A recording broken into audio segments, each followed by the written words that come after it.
Salam jumpa, salam sehat saudara sukacita. Kita berjumpa lagi, ini seri yang ke-6 dari topik pelayanan kasih. Seri 1 sampai 5 kita telah bahas, dan ini seri ke-6 ini adalah rangkuman dari seri 1 sampai seri 5 karena ini penting sekali. Tapi sebelum saya lebih jauh, saya bacakan buat kita dulu Matius 7 ayat 21 sampai 23. Jadi dari buahnya lah kamu akan mengenal mereka. Bukan setiap orang yang berseru kepadaku, Tuhan, Tuhan, akan masuk ke dalam kerajaan sorga, melainkan dia yang melakukan kehendak Bapa-Ku yang di sorga. Saudara, saya ulangi lagi. Bukan setiap orang yang berseru kepadaku, Tuhan, Tuhan, akan masuk ke dalam kerajaan surga, melainkan dia yang melakukan kehendak Bapa-Ku yang di surga. Pada hari terakhir banyak orang akan berseru kepadaku, Tuhan, Tuhan, bukankah kami bernubuat demi nama-Mu dan mengusir setan demi nama-Mu dan mengadakan banyak mujizat demi nama-Mu juga? Pada waktu itulah aku akan berterus terang kepada mereka dan berkata, aku tidak pernah mengenal kamu, enyahlah daripadaku kamu sekalian pembuat kejahatan. Saudara, pada hari-hari terakhir banyak orang berseru kepada Tuhan, mereka juga banyak melakukan mujizat, perkara-perkara besar di banyak orang, di depan banyak orang, menyembuhkan banyak orang. Ini orang Kristen, ini hamba Tuhan yang luar biasa, saudara. Tetapi Tuhan bilang, enyah dari hadapanku, aku tidak mengenal engkau. Karena ternyata mereka adalah pembuat kejahatan. Maksudnya apa? Karena mereka cuma bertuhan tetapi tidak melakukan firman Tuhan. Sekali lagi, mereka cuma percaya kepada Yesus, tetapi mereka tidak melakukan firman Tuhan. Apa bedanya sama iblis? Iblis belum percaya tapi dia gemetar. Karena dia tidak ada lagi kesempatan untuk diberi ampun. Dia takut, saudara. Dia percaya. Pada waktu seorang yang dikerasukan setan itu digedara, dia juga tahu, engkau Tuhan anak Allah. Tahu, saudara. Tetapi iblis itu gemetar. Dia tidak punya kesempatan untuk bertobat, saudara. Nah, jadi bukan cuma di modal percaya saja, tetapi harus melakukan firman Tuhan, melakukan kehendak Bapa di sorga. Setiap orang yang melakukan kehendak Bapa, dia masuk dalam kerajaan sorga. Bukan orang-orang, saudara, yang berseru Tuhan, Tuhan, dan sebagainya. Tetapi orang yang melakukan kehendak Bapa. Ini tegas, saudara. Artinya apa, saudara? Artinya waktu kita ini percaya, kita diberikan iman kepada kita, saudara. Kita percaya kita diselamatkan bukan oleh karena perbuatan kita, saudara. Kita ini orang yang berbuat jahat selama ini. Tetapi Tuhan datang kepada kita, menemui kita, dan kita diberikan iman, percaya supaya kita percaya kepadanya. Dan kita menjadi orang percaya, masuk dalam jemaat Tuhan, menjadi orang-orang dalam kumpulan orang-orang percaya jemaat Tuhan. Tapi setelah kita menerima anugerah ini, keselamatan ini, saudara harus melakukan apa yang menjadi kehendak Tuhan. Jangan diam. Makanya kalau saya kembalikan lagi kepada pembahasan kita, merangkum apa yang kita terima selama dari seri 1 sampai seri 5 ini, bicara pelayanan kasih, ini penting. Karena pelayanan kasih ini adalah pelayanan kita melakukan apa yang Tuhan kehendaki, saudara. Kita ini jangan menjadi orang egois. Kita ini bukan menjadi orang yang kikir, saudara. Dengan apa yang ada pada kita, oh ini buat saya saja. Tidak ada bagian buat orang lain. Ini cuma buat saya, buat anakku, buat istriku, buat keluargaku. Tidak ada bagian buat orang lain. Saudara menjadi orang kikir. Orang kikir itu dikatakan tegas dalam firman Tuhan, tidak akan masuk ke dalam kerajaan surga. Jadi sama dengan orang yang tidak melakukan kehendak Bapa di surga, dia juga disebut orang jahat dan tidak masuk ke dalam kerajaan surga. Makanya ada kalanya kita terbuai dengan orang-orang yang luar biasa, saudara. Mereka berkata Tuhan, Tuhan, mereka melakukan banyak mujizat-mujizat, saudara. Tetapi pada dasarnya mereka itu orang jahat. Karena mereka tidak melakukan apa yang Tuhan perintahkan, saudara. Saudara, kita kembali. Pelayanan kasih ini membuktikan bahwa kita sudah menerima firman. Kita sudah dengan full dengan firman Tuhan. Dan kita tindakan nyata adalah kita melakukan tindakan kasih. Dan inilah pelayanan kasih. Pelayanan bukan cuma kepada diri sendiri tetapi kepada orang lain. Bukan cuma gereja kita tetapi orang-orang percaya di luar gereja. Saudara, saudara perlu bantu. Tuhan bilang begini, saudara. Apa yang sudah engkau lakukan kepada orang yang paling hina ini, engkau sudah melakukannya untuk aku, untuk Tuhan. Itu kalau kita membaca di Matius 25. Pada hari-hari terakhir, Tuhan akan mengumpulkan orang. Dia akan pisahkan, ini di sebelah kiri kambing, di sebelah kanan domba orang benar. Kepada domba disiapkan kerajaan. Terimalah kerajaan yang sudah disiapkan sebelum dunia ini ada. Karena apa? Pada waktu aku lapar, engkau beri makanan. Pada waktu aku haus, engkau berikan minuman. Pada waktu aku dalam perjalanan, engkau berikan tumpangan. Pada waktu aku sakit di dalam penjara, engkau menjenguk aku, engkau berkunjung, saudara. Pada waktu aku tidak punya pakaian, engkau berikan aku pakaian. Tuhan, kapan kami melihat engkau tidak punya pakaian? Kapan kami melihat engkau tidak ada makanan? Kapan kami melihat engkau haus? Kapan kami melihat engkau orang asing? Kapan kami melihat engkau orang sakit menjadi sakit? Tidak.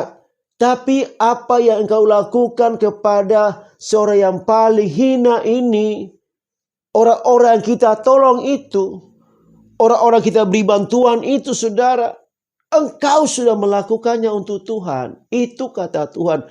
Tuhan itu luar biasa berkuasa, dia tidak kekurangan. Saudara tidak perlu memberikannya kepada Tuhan. Tetapi apa yang engkau berikan kepada saudara-saudaramu, yang engkau bantu, engkau sudah melakukannya untuk Tuhan. Itu tindakan kasih. Hidup kita ini harus menjadi berkat. Kita menerima berkat untuk menyalurkannya kembali, saudara. Jadi apa yang kita terima, itu yang kita berikan. Kita bisa menerima karena kita memberikannya, saudara.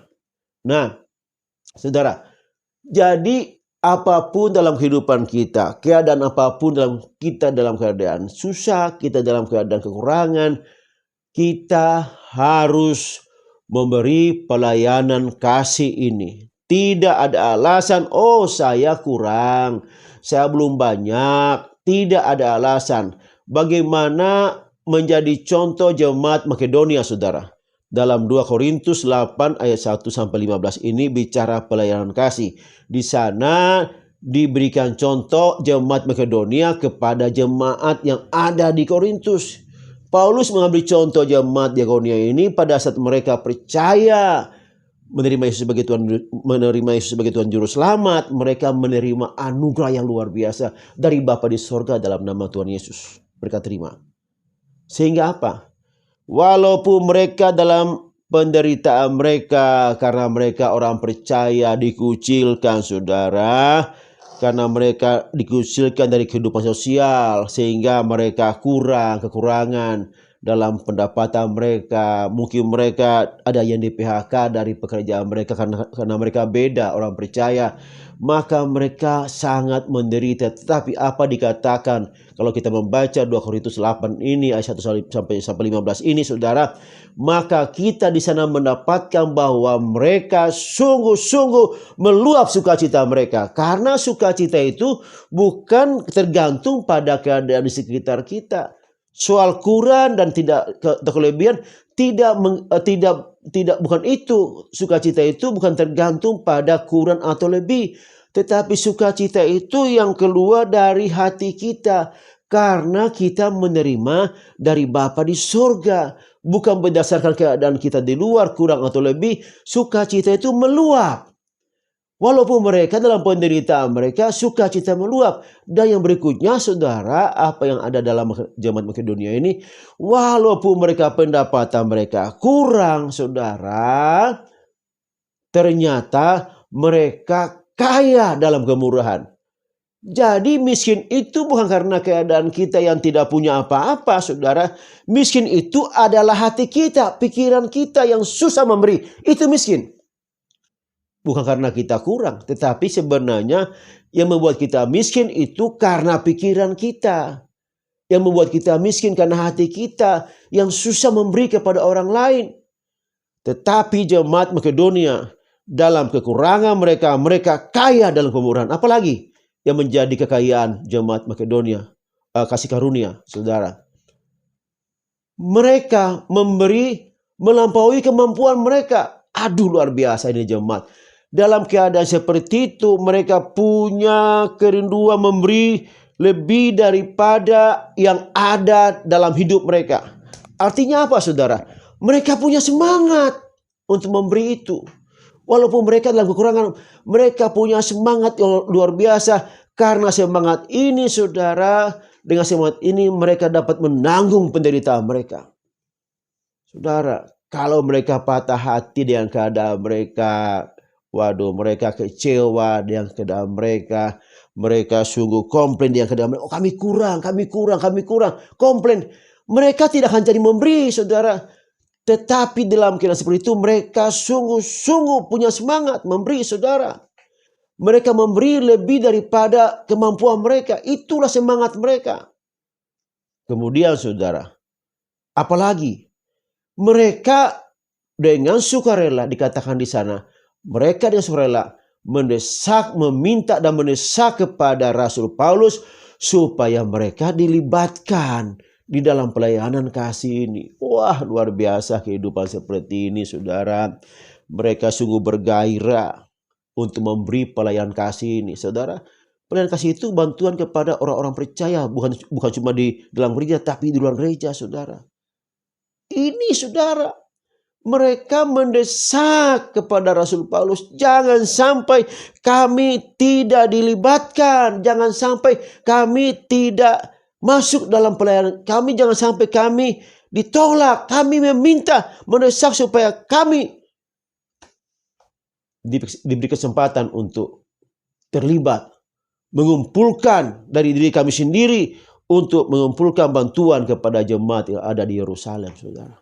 Mungkin kita, saudara, kita ini jemaat-jemaat yang ada di sekitar kita, saudara, yang selama ini kita lakukan, kita akan lebih lagi. Kita berkunjung kepada orang-orang di panti, Werda, saudara, orang-orang tua. Kita beri bantuan kepada mereka. Kita berkunjung kepada orang-orang stres. Di sana kita bawa ayam dan sebagainya, makanan. Kita berkunjung kepada orang-orang di penjara, saudara. Kita berkunjung kepada orang-orang terpinggirkan, kaum marginal, saudara. Kita bantu mereka. Dan banyak lagi kita bantu, kita berdoa berdoa buat orang sakit, saudara. Itu kita lakukan dan kita harus lakukan ke depan, saudara. Jangan pikir biaya. Oh, tidak ada biayanya. Tapi kita, apa yang ada pada kita, kita lakukan semuanya, saudara. Pasti Tuhan cukupkan segala kebutuhan. Yang penting kita melakukan firman Tuhan. Bagian Tuhan yang melakukannya buat kita, saudara. Jangan lupa itu. Bagian kita melakukan, bagian Tuhan yang mencukupkan kita dalam segala situasi hidup kita. Jangan takut dengan apa yang ada kita berikan, saudara. Nah, Kemudian apa lagi saudara? Ternyata mereka saudara bukan saja mengumpulkan biaya dana atau bantuan itu, mereka juga menyerahkan hidup mereka untuk Tuhan. Setelah itu menyerahkan juga untuk Rasul Paulus. Nah, saudara, jadi hidup mereka itu benar-benar di dalam Tuhan. Pelayanan mereka untuk Tuhan. Apa yang mereka lakukan untuk Tuhan. Seluruh kehidupan mereka untuk Tuhan. Gaya hidup mereka untuk Tuhan. Saudara, ini fokusnya semua untuk Tuhan, saudara. Apa yang ada dalam hidup mereka, mereka persembahkan untuk Tuhan. Ini pujian-pujian yang luar biasa. Pujian penyembahan kita bukan karena kita memuji Tuhan dengan gairah yang luar biasa, dengan semangat yang luar biasa, saudara. Dengan puji-pujian yang bersemangat, dengan penyembahan yang luar biasa.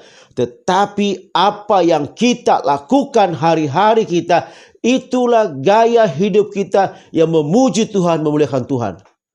Dan yang kedua, mereka memberikan diri mereka kepada Rasul Paulus. Ternyata mereka, saudara, bukan saja memberi bantuan, mengumpulkan bantuan, mereka juga terlibat dalam pengiriman, menjadi satu misi dengan Paulus untuk mengirim bantuan itu kepada jemaat yang ada di Yerusalem, saudara. Wah, luar biasa kalau jemaat Tuhan di antara kita mendengar ada musibah, ada perlu bantu, lalu kita bergairah. Aku mau turut ya Pak, saya mau ikut ya Pak, saya mau ikut ya, saya mau terlibat juga. Ini uang saya ini, terlibat. Ini bantuan saya, terlibat saudara. Aduh, luar biasa. Ini yang ada di jemaat Makedonia. Saudara, saya katakan lagi, jangan berkata saya tidak punya apa-apa, saya tidak bisa memberi. Tetapi jemaat Makedonia, saudara, dalam keadaan kekurangan, mereka bisa memberi. Bagian Tuhan yang memberkati kita, bagian kita memberi, saudara. Amin. Nah, bagaimana di jemaat Korintus? Saudara, jemaat Korintus itu adalah jemaat yang sudah punya niat dari tahun lalu untuk mengumpulkan bantuan kasih ini, sembahan kasih ini, saudara. Tetapi sampai saat ini nggak ada realisasinya, saudara. Mereka sudah ambil keputusan dari tahun yang lalu. Makanya Paulus mengirim Titus kepada jemaat Korintus supaya segera direalisasikan pelayanan kasih ini, saudara. Walaupun Paulus mengingatkan kepada Korintus, jemaat Korintus, kamu itu kaya, saudara. Kamu itu punya iman. Kamu itu kaya dalam perkataan. Kamu itu kaya dalam pengetahuan. Kamu juga membantu saya dengan sepenuh hati. Dengan bantuan-bantuan yang kau berikan kepada saya, engkau juga mendukung saya. Tetapi Paulus berkata, itu kurang. Engkau harus terlibat dalam pelayanan kasih seperti yang sudah engkau mulai dari tahun yang lalu. Lakukan sekarang, saudara. Lakukan. Jemaat Makedonia menjadi contoh bagi jemaat yang ada di Korintus. Tapi juga Paulus ingatkan kepada mereka, hai, engkau sudah menerima kasih karunia dari Tuhan Yesus. Tuhan Yesus yang kaya telah menjadi miskin supaya kemiskinannya engkau menjadi kaya. Pada saat kita menerima Dia sebagai Tuhan dan Juru Selamat, kita menjadi kaya, saudara. Kaya dalam kemurahan, kaya dalam sukacita, kaya dalam damai sejahtera, kaya dalam kelimpahan untuk memberi, saudara. Itu diingatkan. Selain mengingatkan untuk jemaat Makedonia bagaimana mereka memberi, supaya jemaat yang ada di Korintus itu bukan karena perintah Paulus mereka memberi. Bukan karena anjuran Paulus, bukan karena sesuatu yang merupakan perintah Paulus mereka memberi, tetapi biarlah apa yang mereka lakukan itu, bantuan itu timbul dari hati mereka, kerelaan mereka, keikhlasan mereka, saudara. Demikian juga kalau kita memberi kepada orang lain, itu harus berdasarkan sukacita, kerinduan kita untuk memberi, ikhlas. Rela untuk memberi, saudara. Jangan dipaksa. Paulus tidak mau seperti itu.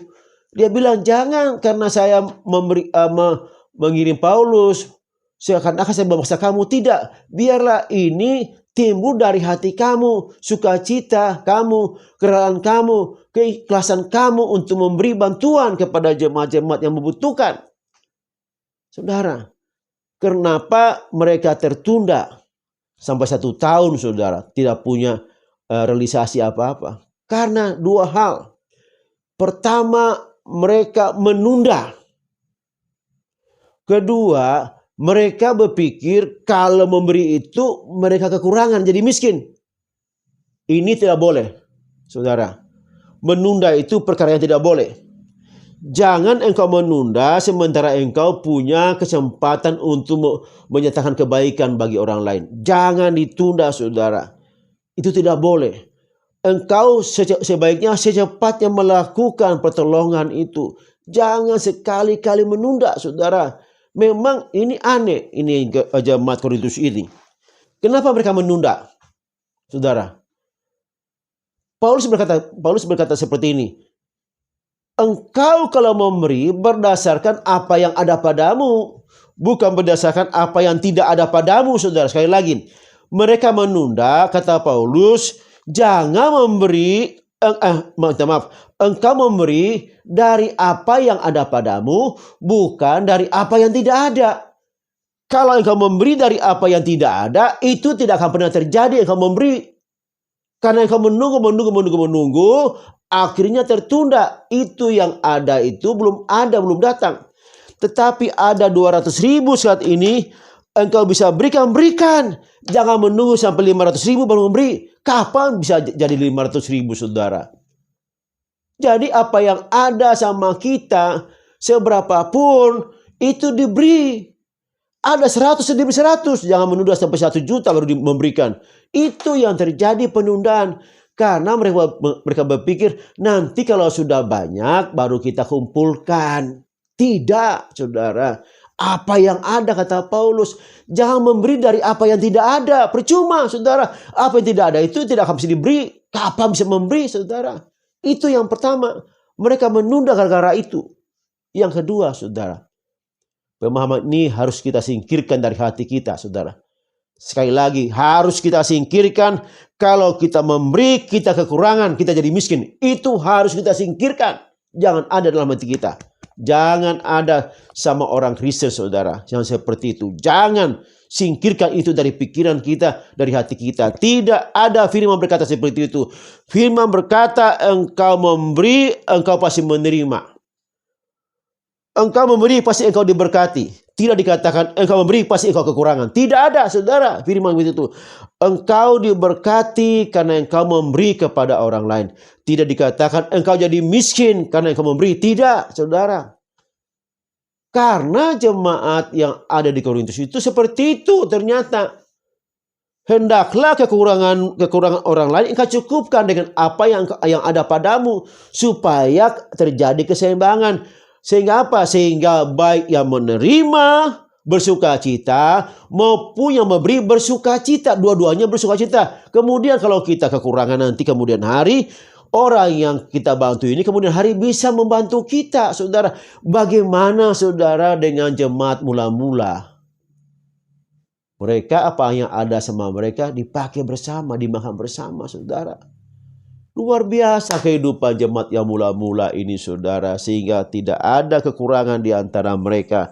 Karena semuanya tercukupkan, saudara. Sekali lagi. Jangan berpikir memberi dari apa yang tidak ada. Itu tidak mungkin terjadi. Saudara yang saya kasih dalam kasih Tuhan Yesus. Sekali lagi, ini saya ulang. Karena bagian kita melakukan firman Tuhan, juga akhirnya setelah kita menjadi percaya, itu menentukan kita masuk dalam kerajaan surga. Jangan berkata, oh saya sudah percaya. Juga iblis percaya, saudara, tapi dia gemetar. Amin, saudara. Jadi jangan ada punya pikiran bahwa saya tidak bisa memberi karena saya kekurangan. Buktinya jemaat Makedonia bisa memberi, malah mereka memberi lebih daripada kemampuan mereka. Jangan takut untuk memberi karena saudara berpikir jadi miskin. Tidak. Bagian Tuhan adalah bagian Tuhan, bagian kita adalah memberi. Tuhan yang memberkati kita, saudara. Niat kita ini adalah tulus, saudara, memberi. Niat kita, saudara. Jangan dipaksa. Harus rela, saudara. Harus sukacita. Diberikan kemurahan. Kita pasti Tuhan berikan kemurahan demi kemurahan dalam hidup kita. Terima kasih Bapa di surga. Terima kasih, biarlah kami menjadi orang yang Kristen yang melakukan firman-Mu, melakukan tindakan kasih yang nyata bagi setiap orang-orang yang percaya, Tuhan. Terima kasih. Terpujilah Engkau Tuhan, mampukan kami untuk melakukan firman-Mu ya Roh Kudus. Haleluya. Amin. Tuhan berkati kita dan terpujilah Tuhan. Haleluya. Amin.